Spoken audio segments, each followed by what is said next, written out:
Hello ladies and gentlemen, my name is Dietrich and this is an all-new 2024 Toyota Land Cruiser First Edition. And this is the triumphant return of the Toyota Land Cruiser to the US market where I am. We have not had any Land Cruisers since the departure of the J200 model at the end of the 2021 model year. And technically everywhere else in the world, this is actually known as a Land Cruiser Prado. So it's a little bit less expensive and a little bit less luxurious with a little bit less engine, but all the capability of the outgoing J200 model that we missed a few years ago. And today I'm going to review this vehicle for you. We're going to have a look at the styling, we'll go over the powertrain, we will look at the numerous off-road features on this first edition.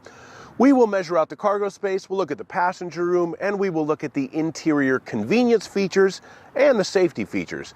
And as always, if some of that sounds good and some of it doesn't, check the slidey bar down below to figure out what you want to see the most. So we're going to start by talking about the styling on the new Toyota Land Cruiser, and on this first edition right up front, you will notice the retro round headlights. They are actually very modern LED units, but they look really cool and retro. You get those on the first edition and the 1958 packages only.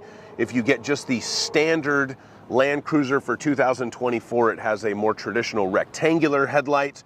Something else you get on this first edition up front is the rigid color selectable fog lights. There's only two colors due to US Department of Transportation rules.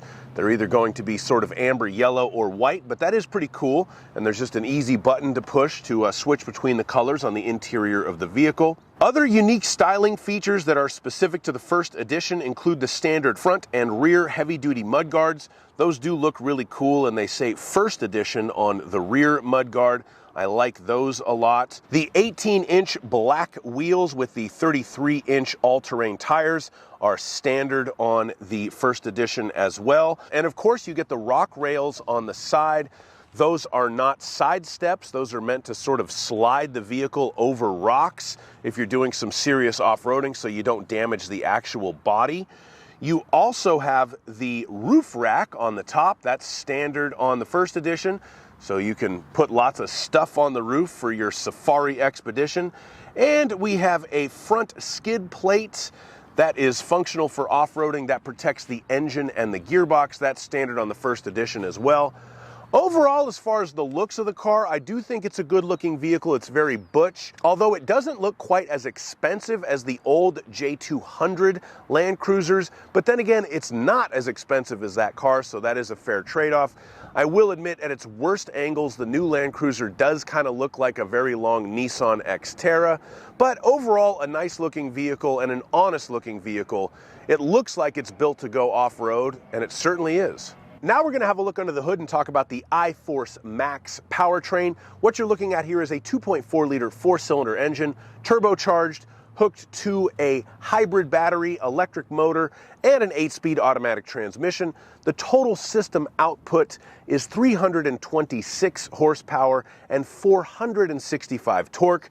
It does certainly have enough power to get this thing down the road in general. I have driven versions of this powertrain in a couple of other Toyota products, specifically the Crown Platinum and the Grand Highlander Platinum. I liked it a little better in those. This Land Cruiser's a bit heavier and a bit brickier for this four-cylinder hybrid system to move down the road.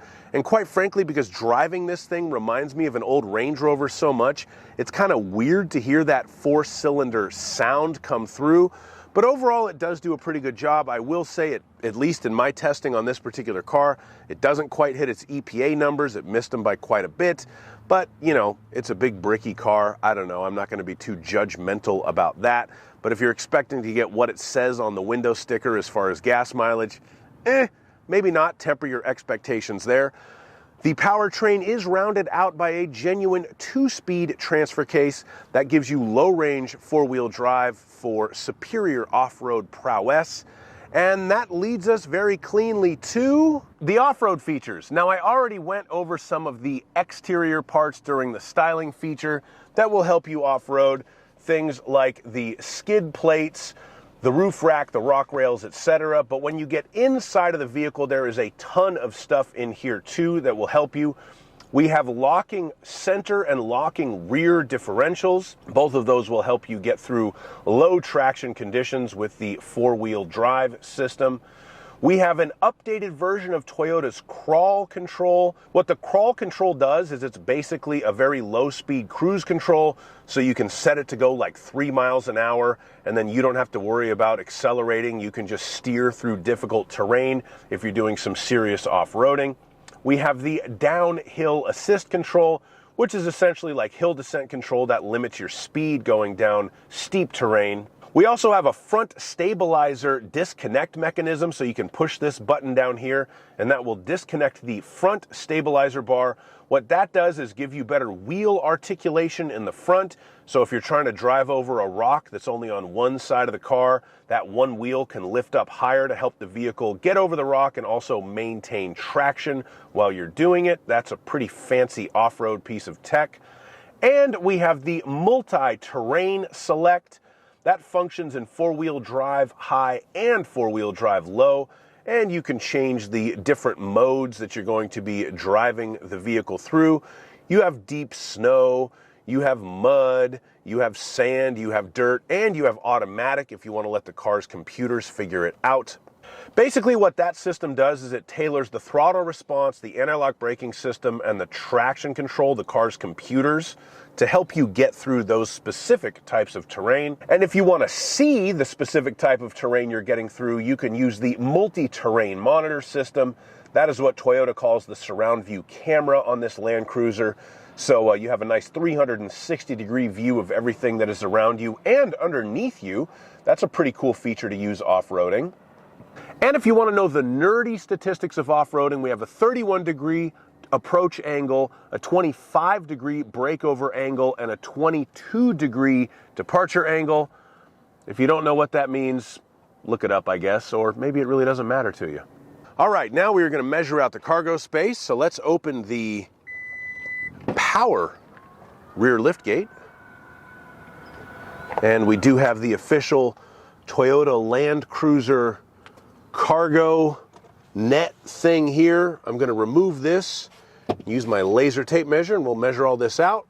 The length of the rear cargo area from the back of the cargo area to the bottom of the back seat right there, 3 feet and 4 inches.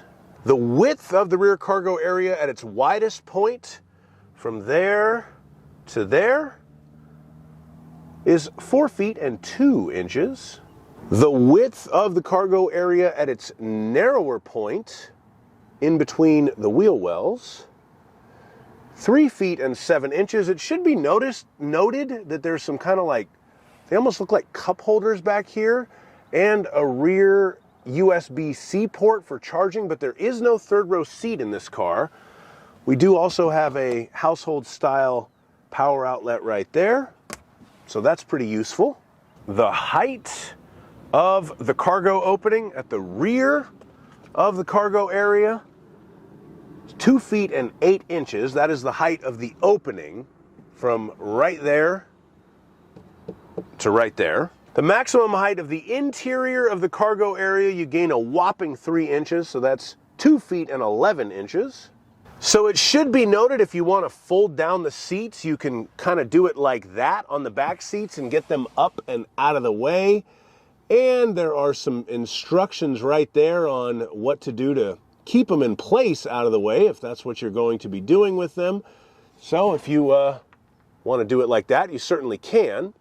So with the back seats folded down normally, the length of the cargo area from the rear of the cargo area, this is the measurement to the back of that passenger seat, 5 feet 10, so that could change by a few inches one way or the other depending on where you have the back seat set. You do have a bit of a hump, unfortunately, where the seats are folded down, so it doesn't look like this would be the best car to camp in, which is a little bit of a disappointment, although I'm sure the aftermarket will come up with some proper, like, fitted mattress maybe that'll work in there. But anyway, if you need to lift something into the back of your Toyota Land Cruiser, you'll need to lift it 3 feet and 1 inches off of the ground to get it into the cargo area. We do have a cubby hole here at the rear of the cargo area, and we have a couple of more kind of on the sides, one there and one there. The battery is located right here. We have the jack and a little cubby hole right there. And if we lean forward, underneath here, we have some tools, probably to change the spare tire. Some more storage there. Those are the instruction manuals. And we have another USB-C port there to match that one on that side. And if we go underneath the vehicle, we have the full-size spare tire right there. So that is all the details of the cargo area on a Toyota Land Cruiser. Now we're going to measure out the cargo space, and for this test I use myself. I'm 6'5", so let's see if I can sit behind myself in this beast.